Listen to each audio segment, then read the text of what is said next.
Let's make a coffee table.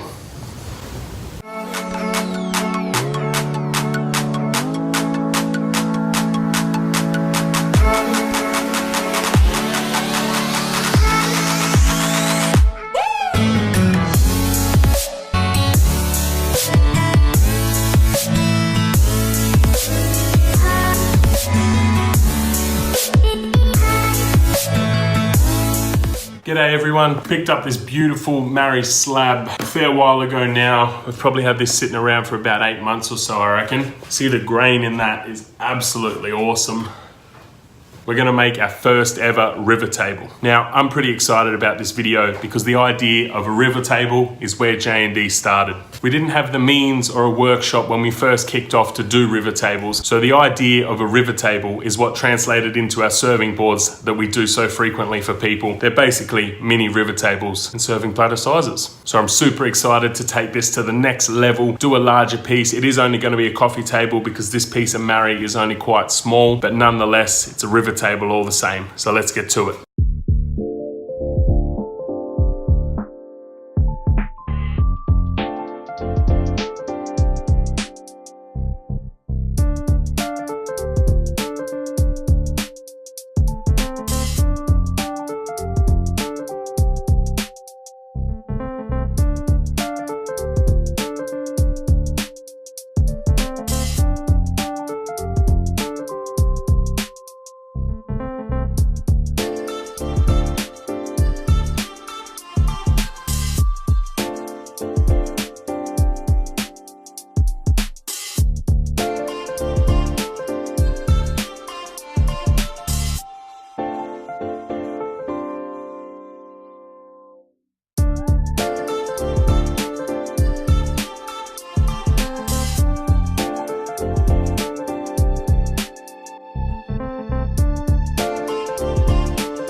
Righto guys, so I've had a few days to contemplate this build now and I'm gonna pull this mold down. I'm just not happy with the thought of pouring this much resin into such a flimsy mold. So we're gonna build something a bit sturdier, add some melamine and go from there.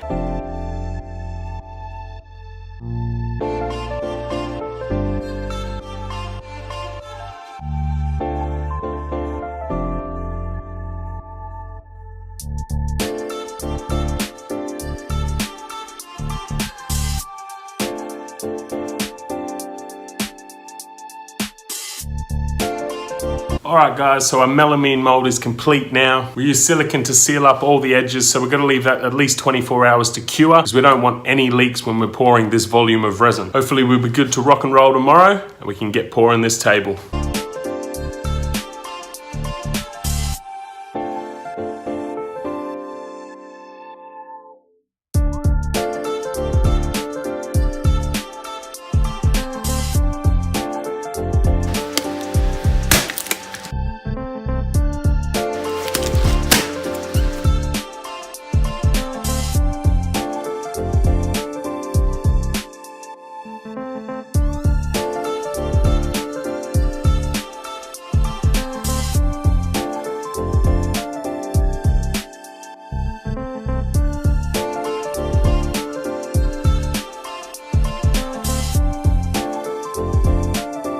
Righto, so you might be wondering why the paintbrush. Of late, when I've been making our resin serving boards, I've been painting the jarrah in a clear coat of resin before setting the river. The reason for that is to try and prevent the jarrah from breathing. So what happens when you fill it with resin, you'll get air bubbles coming up all around the edges, and that is the worst. If you don't catch it in time and the resin sets, you're left with little bubbles all through your resin. That's not what we want for the table either. So instead of coating both pieces of the Marri in a clear resin, what I wanted to do was pour the river over and then paint the sides in that same color. What I want to do once this table is complete is fill all of the voids with the same red resin, and I didn't want any clear resin interfering with that fill at the end. So I'm going to leave this first pour to cure now for a few hours, just harden up along that live edge to seal it off, and then we'll keep pouring some more. And if you haven't already, guys, now would be an awesome time to subscribe to the channel. All you have to do is head on over to our page, J&D Creations, hit that subscribe button, and then ring the bell if you want notifications for all of our future videos. And for all those who have already subscribed, we thank you very much. Cheers.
So guys, this is where we're at the moment. I've just tried to fill up a lot of these voids with some white and red resin. And all of this will be sanded off once it's all cured, just to show the wood there, and hopefully just the bits of resin in the voids. Gonna have to patch that one up there, that's drunk a bit more resin than I expected. And then we'll have the river down the middle. Looks quite messy now, but once we get to sanding, that'll all change.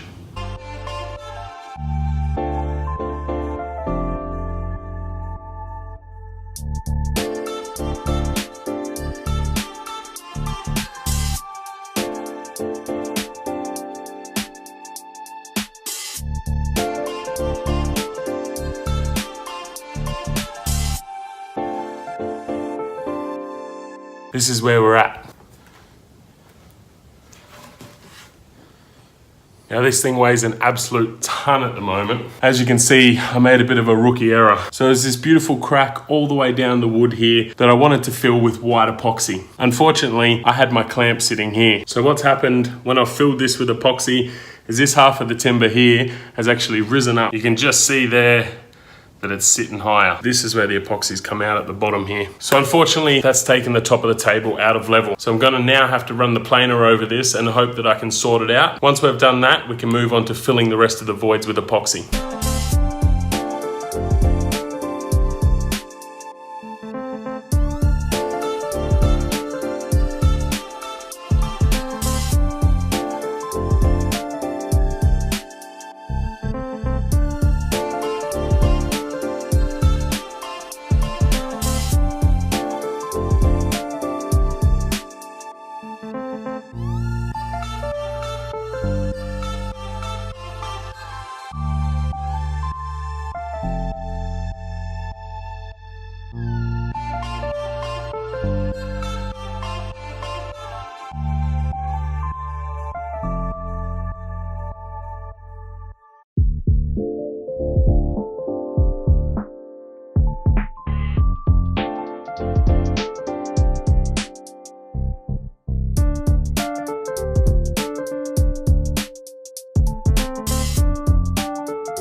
We actually did it. Check this out. I am super stoked with the results on this one. It turned out absolutely awesome. So once we finished up with filling all of the cracks with resin, we went over the entire table with 60 grit just to get everything nice and level again. We then moved our way up through the grits from 60 all the way to 2000 to finish on the top. Tried out a new finish on this one, organ oil, hard burnishing oil, and this was under recommendation from a fellow woodworking friend of mine. So we applied the first coat liberally, let the wood really drink it. We left that for a couple of hours and then we went back over with 2000 grit, then applied a second coat and did the exact same process, back over it with 2000 grit again, and it has come up a treat. Super stoked with this project and I cannot wait to do bigger tables in the future. Thanks for tuning in again, guys. As always, guys, you can check us out on socials. We're on Facebook at jndcreations18, email jndcreations@outlook.com.au. We've also started up an Instagram now, so you can go and check that out at jndcreations18. Come along with us through this journey. As always, guys, a subscription to our YouTube channel is greatly appreciated. If you want notifications for every video we drop, make sure you go ahead and ring that little bell icon as well. Thanks for tuning in, and we'll see you next week.